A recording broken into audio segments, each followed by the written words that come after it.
ഇന്നേ cooking video ഒന്നുമല്ല കേട്ടോ. അപ്പോൾ അതേ നമ്മൾ ഈ കല്ലൊന്ന് മയക്കിയെടുക്കുകയാണ്. ഈ കല്ല് ഞാൻ വാങ്ങിച്ച് വെച്ചിട്ട് ഒരു 6 മാസമൊന്നുമല്ല തോന്നുന്നുണ്ട്, അതിൽ കൂടുതൽ ആയിട്ടുണ്ടാവും. ഇപ്പോഴാണ് മുഹൂർത്തമായത്, ചെയ്യാതിരിക്കാൻ പറ്റില്ലല്ലോ.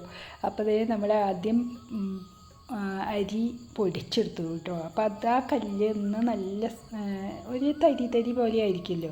അപ്പോൾ അതൊന്നും മാറി നല്ല സോഫ്റ്റായിട്ട് കിട്ടും. പിന്നെ അതിലെ മണ്ണും തരിയും ഒക്കെ അതിൻ്റെ കൂടെ പോരും. പിന്നെ നമ്മുടെ സോക്ക് ചെയ്ത് വെച്ച അരി കൊണ്ട് വീണ്ടും അരയ്ക്കുകയാണ്. അതും അതേപോലെ തന്നെ നല്ല സോഫ്റ്റായി കിട്ടാനും അതിലുള്ള കംപ്ലീറ്റ് വേസ്റ്റ് ഒക്കെ ആയിട്ടുള്ള ഉണ്ടാവുമല്ലോ, അതൊക്കെ പോകാൻ വേണ്ടിയൊക്കെയാണ് കേട്ടോ നമ്മൾ ചെയ്യുന്നത്. ഇങ്ങനെ അരച്ചാൽ നല്ല അമ്മീനെയൊക്കെ നമ്മളിങ്ങനെ അരച്ച് മയപ്പെടുത്തെടുക്കില്ലേ, അതുപോലെ ഒന്ന് മയപ്പെടുത്തെടുക്കുന്നതാണ്. അത് കഴിഞ്ഞ് പിന്നെ നമ്മൾ വെളുത്തുള്ളി ഒന്ന് അരച്ചെടുത്താൽ നമ്മളുടെ കല്ല് നല്ല സോഫ്റ്റ് ആവും. പിന്നെ കളറിനും ചെറിയൊരു മാറ്റം വരും. അതോടുകൂടി നമ്മളുടെ പ്രോസസ്സ് കഴിഞ്ഞു. പക്ഷെ ഞാനിവിടെ ഒരാഴ്ച ആവണക്കണ്ണി മഞ്ഞളും കൂടി പുരട്ടി വെക്കുന്നുണ്ട് കേട്ടോ.